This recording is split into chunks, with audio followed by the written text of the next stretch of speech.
आपके स्क्रीन पर 4 क्वेश्चन हैं। उम्मीद करते हैं आपको दिख भी रहे होंगे। ठीक है, क्लियर दिख रहे होंगे चारों क्वेश्चन। तो पहला क्वेश्चन क्या है तो देखिए,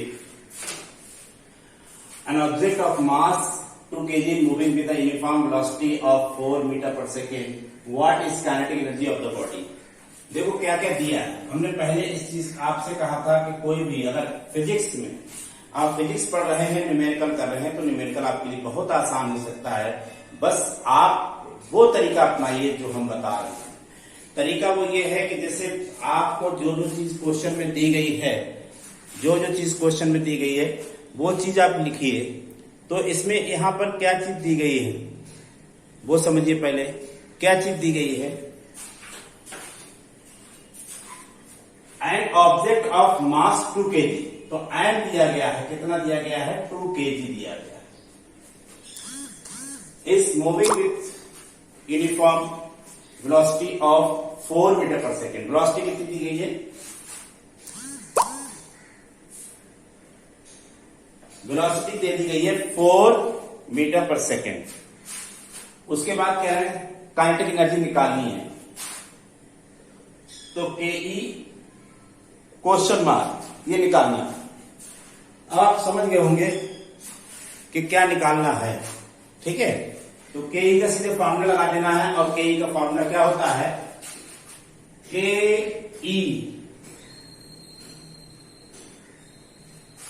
काइनेटिक एनर्जी इक्वल टू होता है half M V square, half M V square. ठीक, तो ये आपने इसमें लगा दिया। ठीक है,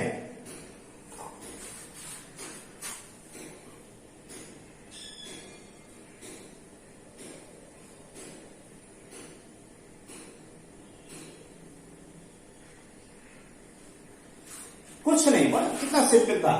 एन की वैल्यू लगाई हमने, वी स्क्वायर है, को 2 बार लिख दिया, 2 से 2 कैंसिल हो गया, हमारा 16 जुड़ा गया आंसर। कितनी जल्दी आ गई। दूसरा क्या है, दूसरा क्वेश्चन है कि a body of 2 kg is lifted up to 4 metre height in gravitational field, calculate potential energy. मतलब ग्रेविटेशनल फील्ड का मतलब ये है जो अर्थ के ऊपर इसको उठा रहे हैं। कितना उठा रहे हैं वो दिया है, 4 मीटर दिया है, और इसका मास वो 2 kg दिया है। जो चीज दी है वो हम लिख लें यहां पर।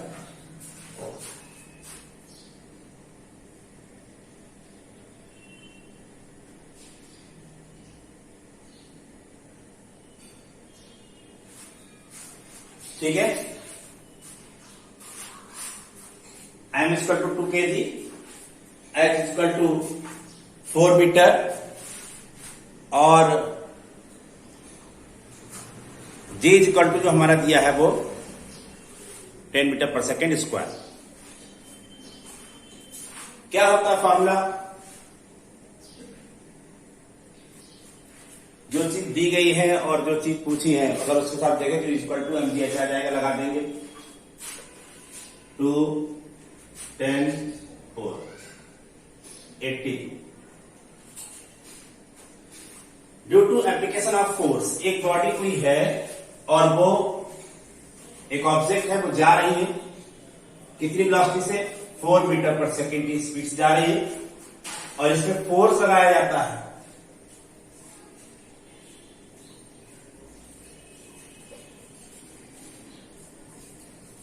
तो इसकी वेलोसिटी जाती है 3 मीटर पर सेकेंड। मतलब u दिया है कितना, 4, v दिया है बार बार वेलोसिटी 3 मीटर पर सेकेंड, और m दिया है 10 kg। वर्क डन आपसे पूछा है, यहां पर w पूछ रहे हैं। तो w इक्वल टू क्या होता है, चेंज इन काइनेटिक एनर्जी। हमने पढ़ रखा है w इक्वल टू होता है चेंज इन काइनेटिक एनर्जी। तो W equal to delta K, इसमें आप कह सकते हो कि half M U square minus half M V square. Velocity पहले ज्यादा है तो पहले काइनेटिक एनर्जी आपने बाद में पहले रखी, और बाद वाले के बाद में रखो कम। अब इसकी वैल्यू लगा दें, चेंज इन काइनेटिक एनर्जी ही क्या होता है, वर्क डन होता है। ये हमने पढ़ाया था आपको ट्रांसफॉर्मेशन ऑफ एनर्जी में।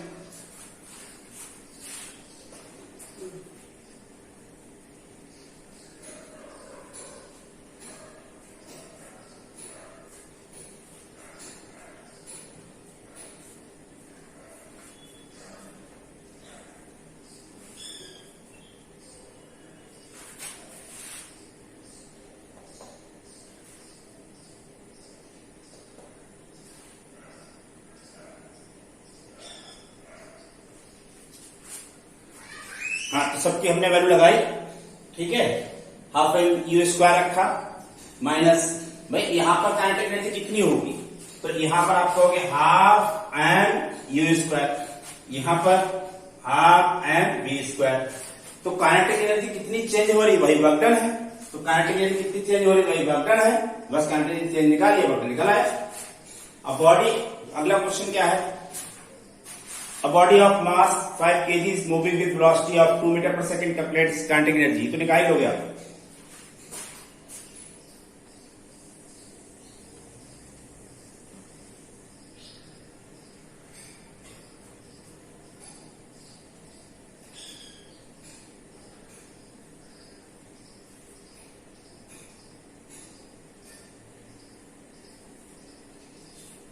ठीक, आया समझ में। ये आपके क्वेश्चन हो गए कितने, 4 क्वेश्चन। चारों क्वेश्चन को अच्छे से समझिए और बताइए कोई चीज समझ ना आई हो तो। अगला क्वेश्चन हमारा क्या है वो हम देख लें। Question number 5। 4 क्वेश्चन आप कर चुके, 5वां क्वेश्चन ये रहा आपकी स्क्रीन पर। क्या है, a stone of 8 kilogram weight is released from height of 20 meter। Calculate total kinetic energy of stone at that instant of striking the earth surface। मतलब समझो कि ये हमारी अर्थ है, ये अर्थ है और इस अर्थ से 20 मीटर की ऊंचाई से किसी वेट को, स्टोन को रिलीज किया जाता है। जिस वक्त ये रिलीज किया जा रहा होगा, छोड़ा जा रहा होगा, उस वक्त इसकी वेलोसिटी 0 होगी, तो काइनेटिक एनर्जी भी 0 होगी, काइनेटिक एनर्जी भी 0 होगी यहां पर। लेकिन यहां पर इसके पास क्या होगी, पोटेंशियल एनर्जी होगी। कितनी होगी, U is equal to M G H. जब ये ऊपर होगा तो यहां पर इसके पास क्या होगी, पोटेंशियल एनर्जी होगी। और जब ये नीचे आके गिर रहा होगा, यहां गिर जाएगा आकर के, तो जब गिरेगा, जब इसको टच करेगा, तो मान लो v वेलोसिटी से टच करेगा। भाई जाहिर सी बात है, मार्कर अभी हमारे हाथ में है तो इसकी कोई वेलोसिटी नहीं है, ठीक है, रुका हुआ है। जब हमने छोड़ा, नीचे आया और ये हमारे हाथ में नीचे लगा आकर के तेजी से लगा, तेजी से आकर के इसके पास वेलोसिटी आ गई। तो जब नीचे टकराया कितनी वेलोसिटी आ गई, तो आप ये कहोगे यहां पर आ जाएगी हाफ एम वी स्क्वायर, इसकी एनर्जी, काइनेटिक एनर्जी। तो यहां पर potential energy is converted into kinetic energy, इसलिए ये एनर्जी दोनों बराबर होंगे।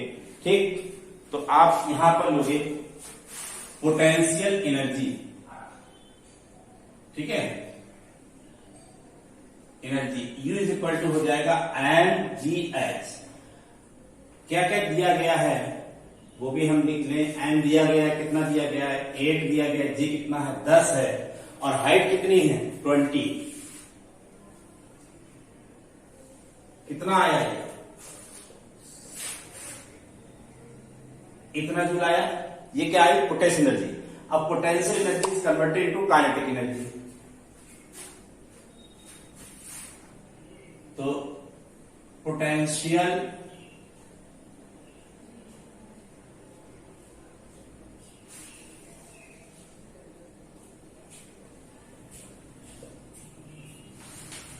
एनर्जी कन्वर्टेड काइनेटिक एनर्जी, यानी ये दोनों एनर्जी आपस में बराबर होंगी। तो आप कह सकते हो के E is equal to U is equal to 1600 joule. तो जिस वक्त वो टकरा रही होगी, उस वक्त इसकी काइनेटिक एनर्जी कितनी होगी, 1600 जूल ही होगी। दूसरा, calculate the work required to done to stop a car 1500 kg moving at velocity 60 kilometre per hour. अब देखो ये कार है,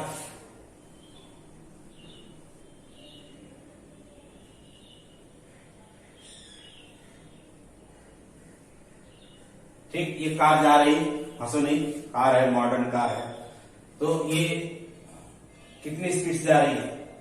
60 किलोमीटर पर आवर। और इसको रोकना है, स्टॉप करना है। तो रोकना है तो आप कुछ डिस्टेंस पे जाके ये रुक जाएगी, मान लो एस डिस्टेंस पे जाकर ये रुक गई। ठीक, तो पीछे की तरफ आपको फोर्स लगाना पड़ेगा, यानी वर्क करना पड़ेगा, वही आपसे पूछ रहा है, कंप्लीट द वर्क रिक्वायर्ड। तो जितनी इसके पास काइनेटिक एनर्जी होगी, हमने आपको बताया जितनी काइनेटिक एनर्जी होगी वर्क डन उतना ही ज्यादा होगा, जितनी काइनेटिक एनर्जी कम होगी वर्क डन उतना ही कम होगा। तो हम इसे निकाल सकते हैं कि work done equal to kinetic energy equal to कितना होगा? Half M V square. हाफ रख दिया, एम की वैल्यू कितनी है? इतनी है। वी की वैल्यू 60, ये किलोमीटर पर आवर है, इसको 5/18 से जैसे डिवाइड मल्टीप्लाई करते 60 है, किलोमीटर को चेंज करोगे मीटर में, अपॉन 60 इंटू 60, ये हो गया मीटर पर सेकेंड। भैया इतना था, किलोमीटर को मीटर में चेंज कर लिया और किसे चेंज कर लिया? मिनट सेकेंड में। ठीक, तो ये और ये कैंसिल, कितना आया? कैंसिल 100/6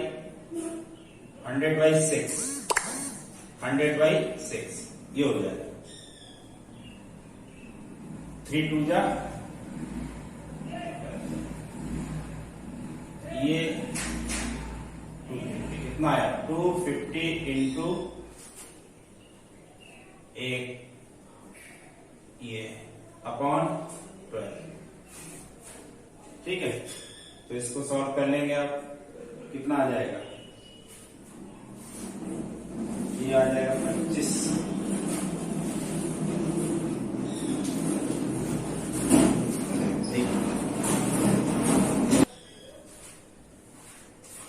तो इसको इससे हमने कैंसिल किया जब, तो हमारा 20.83 आया। 20.83 को मल्टीप्लाई करोगे तो आपका भी आ जाएगा 2083, इतना क्या आएगा? ये जूल। इतना वर्क करना पड़ेगा। अब दूसरा देखिए, a ball of 10 kg weight is dropped from the height of 20 meter from earth surface.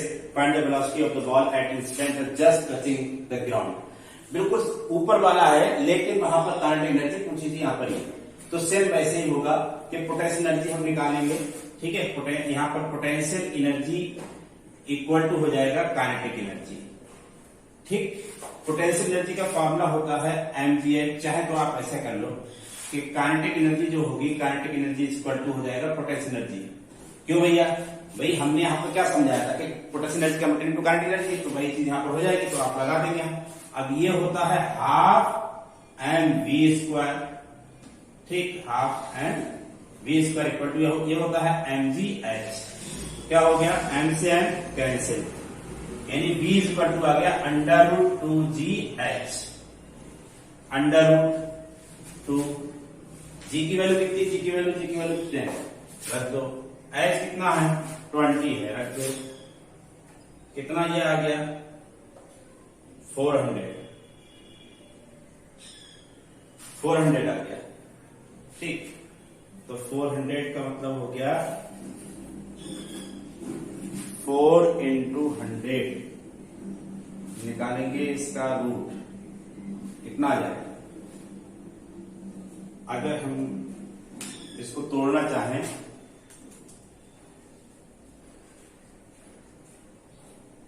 सौ का कितना बाहर आता है? 100 का 10 आता है, और इसका 2, यानी 2 किससे करेंगे? 20 हो जाएगा ना, ये भी 20, तो क्या हो गया? 20 आ गया मीटर पर सेकेंड, ये आंसर हो जाएगा। ठीक है भाई, ये भी 20, ये भी 20, 2 20 और 20 बाहर निकाल दो, बस सिंपल सी बात, ज्यादा सोचना क्या है इसमें।